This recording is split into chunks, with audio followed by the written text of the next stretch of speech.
Guys, for years, flipper knives have been the go-to in the knife world, but there are a lot of knives out there that do not have flipper tabs, and flipper tabs are a pretty recent development. So today, we're going to take a look at 6 of my favorite non-flipper knives. Guys, we are going to take a look at 6 of my favorite flipperless knives. Now, it would be unfair to throw this into the category, even though it is a flipperless knife, because this is my favorite knife of all time. So we're going to crack into this. We're going to start with this knife right here, the Chavez Knives 228. Now, this is a flipperless flipper, as I like to call it. So this thing is thumb studs only with a really good action. Oh, I missed it. Really good action. You can reverse flick and everything off of that. Now, the reason a lot of these knives don't have flipper tabs is because it would break up the lines. Some makers don't like flippers. This knife would absolutely suffer if it had a flipper tab, because I've seen Ramon's knives with flippers and I don't like his style of flipper tabs. So this is the 228. This was done for Ramon by Pyate Knives. This is a rendition of his Redencion knife. There was also the 228. He did the 228 mid-tex. There were some smaller versions of this. This is an absolutely amazing knife. I love it. Even though I love most of the flipper knives, this one does not suffer. As a matter of fact, it benefits from the lack of it. The action on this is amazing. It is just about drop shut. Pyate's knives always are super smooth. This has got a great feel in hand. And like I said, a lot of that comes down to the fact there is no flipper. It's just got a nice clean feel and looks. The grind on this is amazing. It's nice and hollow here, comes down really thin, and Pyate has managed to maintain, even though this is a good bit thicker here at the flat grind area, it is still really slicey and really sharp at the point. Pyate has done some really good OEM work for other companies. And then just the aesthetics of this knife with the big skull clip on this, it's just iconic. You can't go wrong.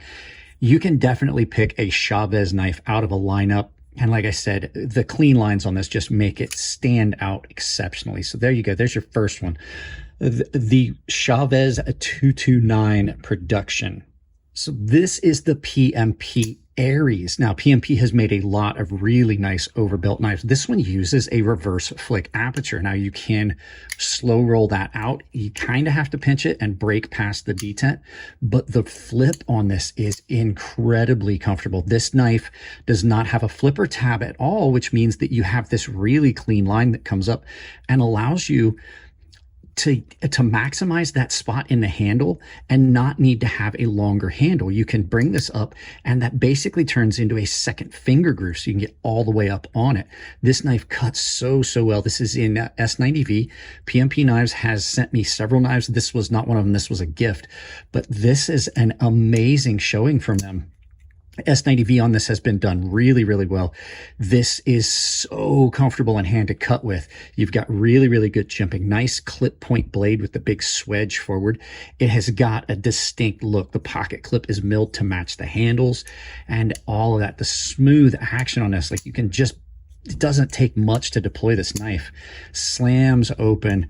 You've got really good access to the lock bar. These handles, while they appear thin, come down and just fit your hand really well. And this is a big-ish knife. This is coming in just shy of 9 inches on the mat, but it doesn't carry as heavy as it is.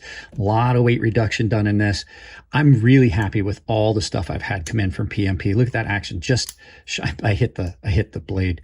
Just drop shut smooth on that. Nice knife. And like I said, this knife absolutely would have suffered if it had a pocket or a flipper tab, because you wouldn't have that where it transitions in. Now, there are some companies that are disappearing flipper tabs. You could probably get away with that on something like this, but I think that this definitely needed to be flipperless.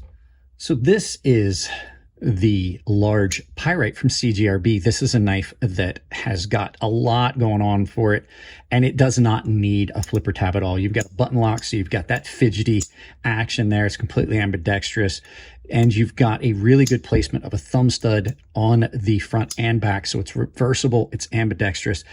The lines on this are very good without a flipper, and that's where it comes down to. A lot of times it's an aesthetic thing or the way it feels in hand. If this had a flipper, it just wouldn't look as good, and it wouldn't feel as good because you have those spots where that thing is going. I don't dislike the idea of a flipper on one of these, but I just think that it doesn't need it. There's a lot of times you can get away with. This is an amazing knife, ARR PM9, nice drop point blade, comes down decently thin behind the edge. ARR PM9 has absolutely held up against corrosion and rust. It holds an edge really well. The steel handles on this are not heavy because they have reduced a lot of material in here. So this is a nice light carry for a large knife, deep carry pocket clip. You can get it down in your pocket. I love pretty much everything about this knife.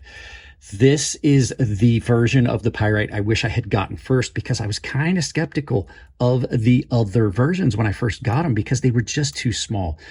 You've got, like I said, reversible pocket. Everything about this just screams awesome, awesome EDC, especially like you're looking at a knife that is coming in as well at almost 9 inches or at 9 inches overall, just shy of 9 inches overall on the mat. So can't go wrong with this one. Does not need a flipper. Keep it up. It's CJRB. You put out some great, great stuff. So let's move on to the next one. And it's not just this Spyderco. It's Spyderco knives in general. They have really, really put out more flipperless models than any other company I can think of. You can reverse flick off the Spidey hole. You can slow roll it. This one has a compression lock. This is the PM2, but also you have knives like this one here, which is the Capara, which is also a compression lock. They have done such a good job with getting their knives down. Now, the thing that this has going for it is I've always appreciated the fact that this Spidey hole, when they incorporate this into the blade, they raise this area up because it is such a large aperture. They don't detract from the blade. They just add to it. And what that gets you is some of the most comfortable cutting knives in the world. You cannot complain about ergos on a Spyderco knife very often. Now, this one is an S90V. It did not come this color. And I put a compression made easy from OCD for EDC on it.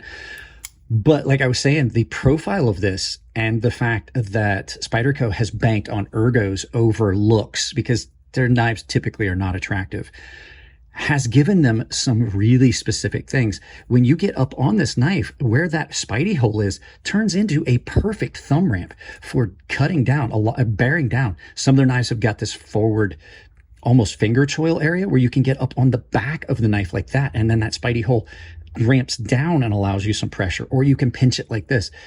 Their knives have been extraordinarily comfortable for years without fail.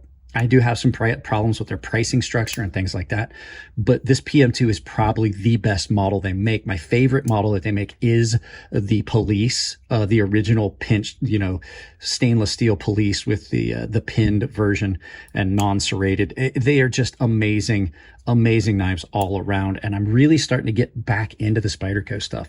So there you go. Let's move on to the next one after you guys hear from a channel sponsor. Guys, you've heard me talk about Coffee Brand Coffee a bunch of times. I'm going to do it again real quick. Coffee Brand Coffee is a channel sponsor. They are a great company sponsoring small channels like mine, but they also are a guilt-free purchase because they do not practice any politics. They have a money-back guarantee, and they roast their coffee on demand. So if you're interested in it, my link down below in the videos saves you 10% at checkout, sometimes more depending on what they've got going on as far as specials and sales. So go check them out. Great product. Thank you very much for sponsoring the channel, Coffee Brand Coffee. Let's get back to the knife. Now, this one really surprised me. This is the Swags Design Rosecraft Blades Bar, and it does have a pry bar tool that goes on here in this spine area. I took mine off. But this thing is amazing, and the fact it doesn't have a flipper tab means that it can be extremely thin. This thing is like having a steak knife, I guess. Like it's just like having a really thin paring knife. This is an awesome EDC, and I didn't realize how good one of these slender, thin blades could be until I got this one, this style. I've had others, but this one really, really stood out. Slicey as all get out. This thing has got a unique looking handle, but what that gives you is one of the most comfortable cutting handles. I've done a lot of kitchen tasks with this. I've done a lot of EDC tasks. I've cut up a lot of cardboard, AR PM9 on this one as well, just like the CJRB. And it holds an edge really well. And the fact is, you very rarely, I very rarely have to sharpen AR PM9 unless I get into something where I just completely screw the edge up, because it responds so well to a strop. This one is in a liner lock that gives it a nice clean feel because you don't have that frame to deal with. You've got good access, nice deep carry pocket clip on this that feels good in hand. And I'm typically not a fan of blue on a knife, but on this knife, it absolutely works. This knife gets more pocket time than I had ever expected it to. I told Swags when I talked to her, I told Savannah, I'm sorry, I kind of had reservations about this knife, and I was absolutely wrong. This has quickly become one of my favorite new knives from Rosecraft, this one and the Tarkanis. So let's move on to the next one. And this last one is one of my favorite little tactical style folders. This is the CJRB Centros, designed by Dylan Mallory, my little buddy. And this thing is just amazing. It is a very, very good showing of what a knife should feel like when you're in these more slender realm. The handles on this are great. If this had, sorry, I just washed my hands. There's water all over the knife now. If this knife had a flipper tab, it would not have the clean lines that it does. It comes down nice and aggressive. It slides in and out of the pocket really well. The action on it is amazing, and it has a very downward angle look to it that sits down. It's got really, really good jimping that you can, power down into a cut. It's really nice piercing blade. This one was done in D2, and I absolutely did coat this because I didn't want it to rust. I did a ceramic coating on this. This has got an amazing action.